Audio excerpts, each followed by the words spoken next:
Hey, welcome to another episode of Wednesday Wisdom as part of the Educational AD podcast.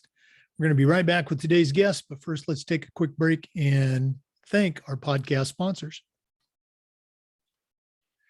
We want to thank our newest sponsor, Final Forms.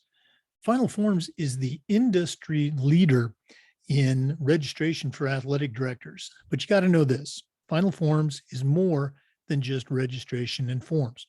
Final Forms is a team. It's technology, and it's a service for schools regarding compliance, communication, and risk management solutions. Final Forms can help your stakeholders with mobile accessibility, with reminders for parents about policies, about physicals, and about athletic forms. It can also help with team communication, with attendance, and certification management for coaches. For athletic directors, the list is endless. It can help with eligibility, it can help with rosters, and help with all the reports that go into your daily routine. It's time for you to talk with a team that has walked in your shoes. Take the next steps to find out exactly what Final Forms can do for you by going to finalforms.com/Jake for more information. That's finalforms.com/Jake and find out exactly what the Final Forms team can do for you. We also want to thank Athletic Surveys by LifeTrack. They sponsor the Athletic Director's Toolbox segment of our podcast. Athletic Surveys by LifeTrack are a quick, easy, and affordable way for you to collect comprehensive data that allows you to evaluate and improve your entire athletic program. Athletic Surveys by LifeTrack also connects you with the 95% of the parents and the student athletes who really love your program. It gives them a voice to help demonstrate the importance that a positive athletic experience has for them. Go to athleticsurveys.com and check out their testimonials, and then give them a call at 1-800-738-6466, or you can email them at info@athleticsurveys.com to get started. Athletic Surveys by LifeTrack. If you've never used a survey to connect with your parents or your student athletes, you're really missing out. Let them show you how to take your athletic program from good to great. We also want to thank Huddle for their support. Remember, at Huddle, we power sports. Over 180,000 teams, including some of the best in the world, use Huddle to help elevate the performance of their athletes and their teams using video and analytics. Huddle's the complete performance platform. They have online tools, mobile and desktop apps, smart cameras, analytics, and a whole lot more. Huddle is also built for every level of play, from club and youth teams all the way through high schools and colleges, and the pros even use Huddle to help their athletes play better.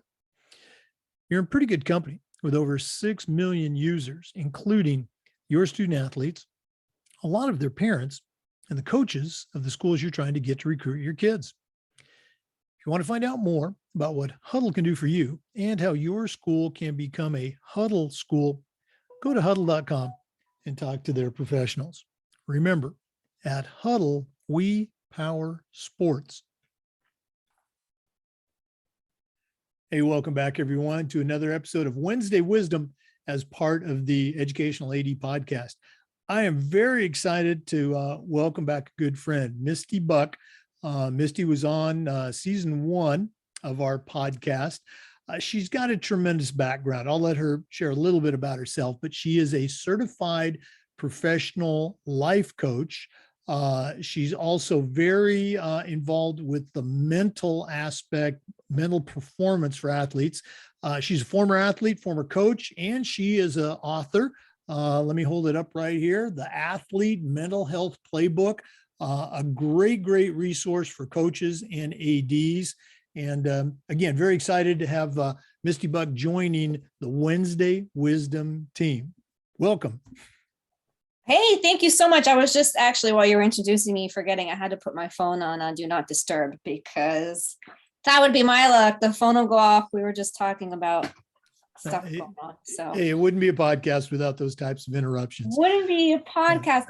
Yeah. So yeah, well, thank you, Jake. You know, it's always so nice to chat with you. So thank you so much for for having me back here. I'm super excited for your Wednesday Wisdom series. I think we're all going to learn a lot. So thank you for inviting me back, and thank you for that awesome introduction. And like you said, I'm certified as a life coach, and I grew up in and around sports in several different capacities, from athlete to coach, also the coach's daughter. So I've been around a few different ways. And I'm also a coach and contributor with the Hall of Fame Health, which is a program that the Pro Football Hall of Fame is now doing. So what I mean by that is I do some blogging and writing some articles for their site, and I'm also registered as a coach with them. So that's a pretty cool thing to be a part of. The whole point of that is to help break some of the stigma around this conversation, but also in actually getting help and making that help more accessible through fundraising that they're doing, through grants, through just really using their platform to really help with this problem. So super excited to be a part of that. And yeah, I'm looking forward to chatting again today, and hopefully sharing some tips that will have some nice takeaways. No, absolutely. And I'm glad you mentioned the Hall of Fame stuff. Misty's very active on LinkedIn, on Twitter, and she's always posting some really great information, again, for coaches and for athletic directors. I think we all in the coaching world, we talk a good game about the importance of mental performance and mental health, but, Misty's out there on the front lines, doing some great stuff. So what do you have for us today on Wednesday Wisdom? Thanks. So with that, actually, let me just say one more thing before I hop into my tips today, which I'm super excited, by the way. We're going to talk about student athletes burnout and also like balance. So like, how do you help find that right balance, and how do you help? So many of our students, I think, are struggling with that. So how can we help them? So we're going to talk about that, but real quickly, always like to mention that I am not a licensed therapist. I'm not a mental health professional in that world. I am a coach. So what that means is I have to be know my lane. And so I can't diagnose, I can't treat. This is not medical advice, none of that kind of stuff. Just always like to be really clear and put that out there. And what I talk about really is based on experience, either in personally or through coaching. So I just like to, again, share that, and to say that as I get into these tips, take what works for you and leave the rest. Like, don't feel like you have to take everything as some kind of law or something. Just whatever resonates with you, that's great. And if not, that's okay too. So I always like to just put that out there. So, all right. So our first tip today is just really about learning how to, and I just was telling you, Jake, I was just telling you, we had a conversation with a bunch of parents about this just last week. I gave this very similar presentation. And so the first tip that I like to share is about helping students create realistic goals. So the first step in doing that is actually, I think, to talk to children, talk to students about what your goals and expectations are, because I think being clear on that is really helpful, because sometimes kids might be making a decision based on what they think that you want, and maybe that doesn't actually align with what your expectations are. And the second part of that being, I think, to help remove some of that pressure too, is help your children and your students understand that perfection is impossible. So we'll talk about a little bit more about that in a moment. That's something that we're really struggling with. A lot of our kids think they can't make mistakes. There's more pressure than ever to do more, be more, and all these different things. So I think just having open dialogue about, this is what I expect of you, but also, you know what, I don't expect you to be perfect. And if you do your best, but you miss the mark, I'm still going to value you. I still appreciate you. I still think you're awesome. I still think you're worthy. And I know you're going to get to whatever the goal is. Maybe it doesn't look like exactly the same thing, or maybe we pivot, or whatever it is. So just having children start to begin to understand that flexibility in their goals, but also that it doesn't change their value as a human being, I think, is an important message to drive home, in part because children don't have the life experience that we have as adults. So what I mean by that is they may think they don't get the best grade on a test, or they don't make a team, or whatever it might be, or they don't get accepted into some exclusive club, and now the world is going to end, right? Somehow they've completely failed at life. But what we know as adults is that we have these like ebbs and flows, and sometimes life is harder, and sometimes it's easier. And it doesn't mean that the hard times are necessarily easy, but at least we have the experience to know we'll persevere, right? We're going to make it through this because we've done it before. Somehow, some way we get through the hard times. So I think that's just important to keep in mind when you're talking with students is, hey, like they don't necessarily have that same life experience, right? So the next tip that I would give around that is asking the students what their goals and expectations are, right? So what do they want for themselves and why do they want that? So I think I'm actually writing a whole article about this right now, is this idea of perfectionism that seems to really be plaguing us and our students more and more and more, because they think they have to do more, be more, they have to be the best at everything. They have to get into a certain college or a certain program. They have to play on this many teams. So I think it's important to just have to open up dialogue and understand, why do you want these things? And then again, to understand that sometimes things don't play out the way that we want them to. And that can often be a gift, right? And it also doesn't mean that you're not going to go anywhere. So you can tell them the story about Tom Brady. He wasn't even close to a number 1 draft pick, nowhere close, right? And look at where he landed. There's also others that were number 1 draft picks that went on to they didn't meet that trajectory, but they're doing other things in their life now. And it doesn't make their life any less worthy. It doesn't make them doesn't change any of that. It just is their path, right? So that's why I think it's good to have these discussions, because a lot of what I'm going to share today has to do around your mindset. So I think that that's all really important to start, again, to make it okay for them. And then another really big tip, this came up during this conversation with these parents last week, was looking at the student's schedule. So maybe you're a coach, or maybe you're a parent or an AD or whatever it is. But the kids, especially the ones that want to do everything and be everywhere, and they don't want to miss anything for whatever reason, could be achievement oriented. It could just be FOMO, right? I think it's important it can actually be really helpful. And a parent shared with me, they actually did this and it was helpful. Lay out the schedule, give them a visual look at, okay, look, this is your calendar on Monday, this time and this time you're in school, you have this club, you're here, you're doing this, like show them their actual schedule day to day to day. And then let them say, like, is there something that maybe they can take off of their plate if they're overdoing it, for example? You can give them that visual representation of, oh, wait, maybe I don't have as many hours as I thought, right? So I think that can be a really helpful tool. And then it's good. It's a good way, especially with, even younger kids, to allow them to start to see and make choices around their boundaries. Another tip that I would share in terms of helping students avoid burnout is normalize not being okay. Like we mentioned a few minutes ago, kids don't necessarily have the life experience that we do. But I also think it's important to begin to teach them emotional intelligence and then how to manage those emotions. So that was something that I struggled with, super sensitive kid.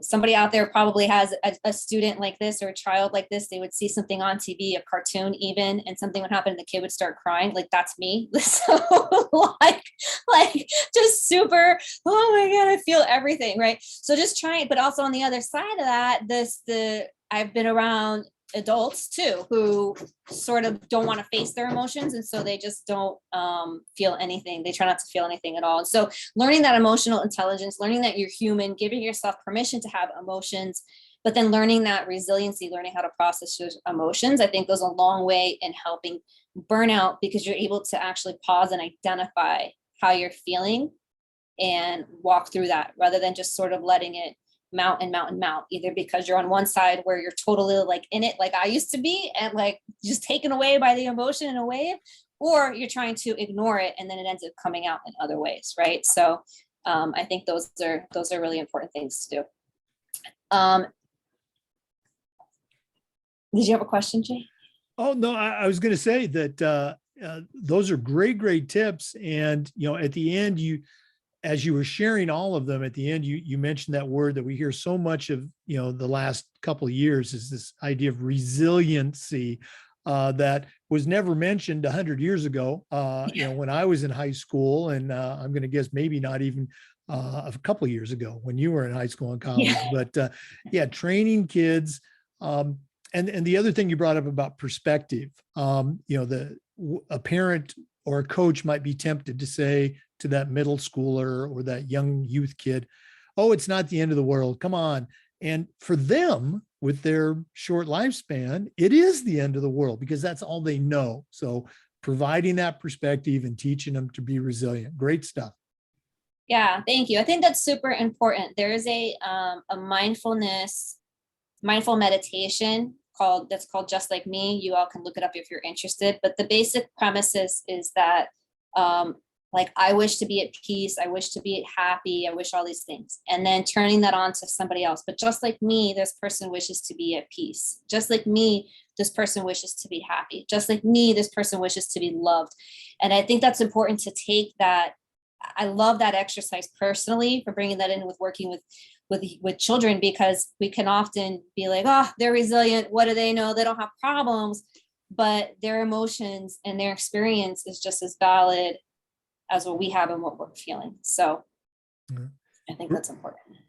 Wow. Great stuff. As always, we're going to take a quick break. And when we come back, Misty's going to share some more, insights from her career, working with coaches and ADs and athletes. This is Wednesday Wisdom on the Educational AD Podcast. Please stay with us.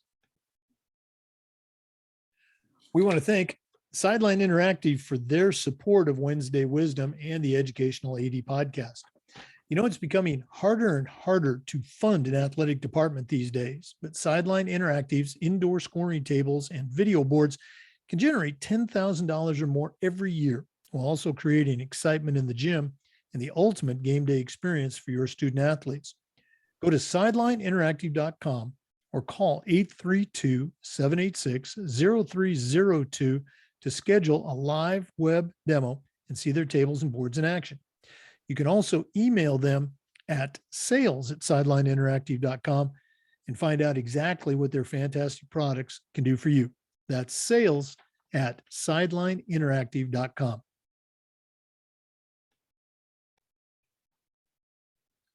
We also want to thank Wall of Fame by Vital Signs. They're on a mission to bring your school's legacy to life. They provide a variety of interactive touchscreen video consoles, along with an extensive library of templates to make it easier than ever to recognize the athletic achievements of your students, both past and present. For ideas on how to showcase your school's proudest moments in its diverse history, go to vitalsignswalloffame.com or call them at 614-981-3589.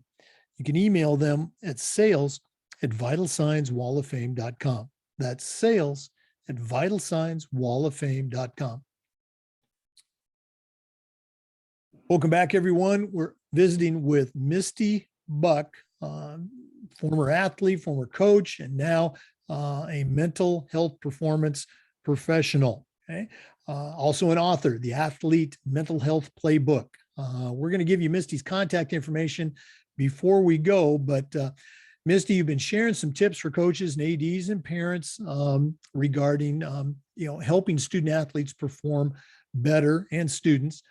What else do you have for us today? Yeah, so we're talking, again about how to help students avoid burnout, which is a huge topic today. There's so many different things going on. Kids are feeling pressure from all different sort of areas. The world is changing for them, just like it's changing for us. So what are some other ways that we can do? So I'm just going to share a couple more tips today on how to help support our students. And a lot of this is going to be around mindset. So the first mindset tip that I'm going to share in this second half is all about boundaries, right? And teaching our students that rest is not selfish and that rest actually makes you productive. So just like you have to charge in your phone because eventually the battery is going to die, you have to take time to charge for yourself too. So how, I laugh about this because when I was growing up, Jake, there was a telephone on the wall, and that was about it, right? Like we didn't have cell phones, beeper didn't exist until probably I was like 10 years old or so. So it was like, when you were not there, you weren't there. When you were at dinner, you were at dinner. When you were outside, you were outside with your friends. When you were at a party, you were at a party. Like, you know what I'm saying? Like that's what it was. And now it's sort of like this, it's this funny thing where now we have to sort of schedule our free time, but also with as connected as we are within a technology standpoint, we take less and less time for ourselves because we feel like we have to always be doing, always be more productive. And we can always fit more in. And, this person's doing this and this person's doing that. We spend a lot of time comparing ourselves, right? And I think the students are doing this on their social media too. Oh, well, so-and-so is doing these 99 different sports, so I need to do 101, right? So it's kind of like that. And we laugh, but it's really there a lot of the students that love this is their reality. So especially if they're trying to get into specific colleges, we're seeing a lot of this. So how can we teach them to take rest? We can talk about it all day long. I think one of the best things that you can do is set that as an example. So for example, maybe in your home, you put your phones away for like 20 minutes at night or something like that. And you don't necessarily have to sit around your house and stare at each other, but maybe just take that technology break for a little bit. Do something that's not related to a piece of technology, where it's read a book, listen to music, go on a walk, take a bath, whatever it might be, but look for ways to just reconnect with yourself, because the reality is that we are busy, right? And there's a lot to keep up with, but you can still schedule in, I think, these pockets of time to disconnect from other things and reconnect with yourself, right? And I think a lot of that begins with showing that, we live in a lot of do what I say, not what I do. Every parent does this. I have. So, but if you can show these examples, it's going to go a long way. And then also ask kids, like, what'd you do for yourself today? Especially if you're noticing they're starting to burn out. Okay, so I know you're doing this, this, and this because your teacher told you to do this, and your coach told you to do that, and your parent wants you to do that, and your friend wants you to do this, but what'd you do for you? Right? Just having these conversations. And then another quick tip that I will share is about reframing your identity. So I think when it comes to perfectionism and also burnout, whether that's in students or adults, is that we tend to think that we are our accomplishments. And so we put a lot of pressure on ourselves to achieve.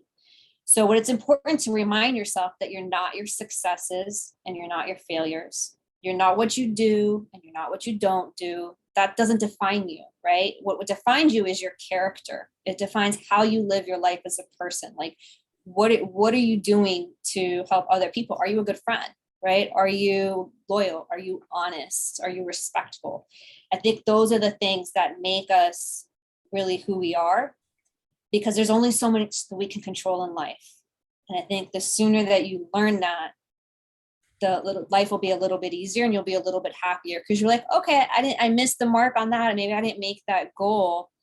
But I'm still, I'm still happy and I'm still a good person. And I think too that, what we're seeing a lot of is this line between resiliency and also, maybe giving in too much. And some people are critical that students aren't tough enough, or whatever that conversation might be.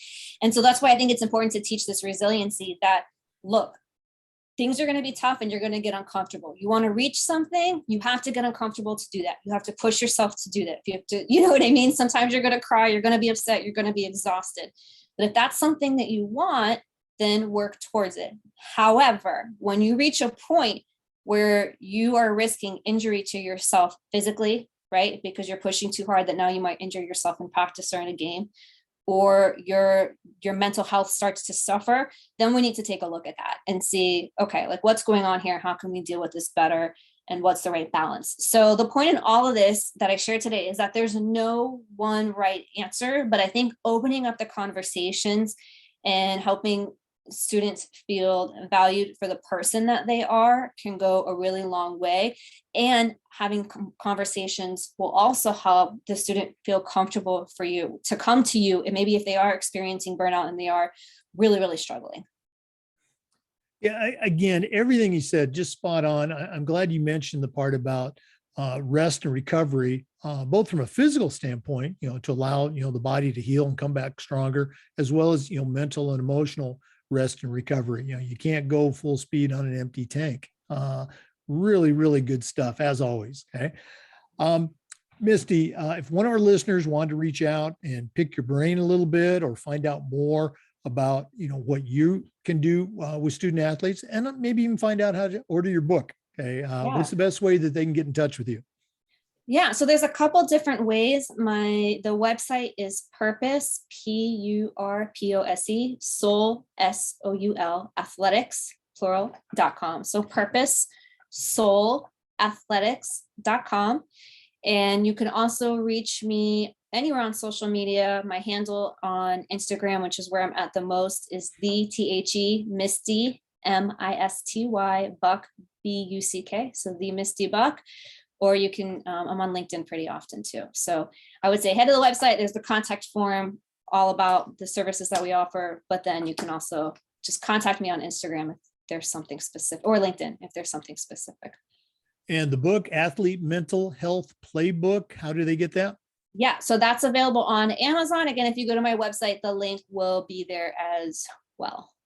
Okay. And Misty's very active. I'm not on Instagram. I haven't made that plunge yet. Maybe I need to talk to you about how I do that. But she's on LinkedIn. She's on Twitter. Very easy to get a hold of.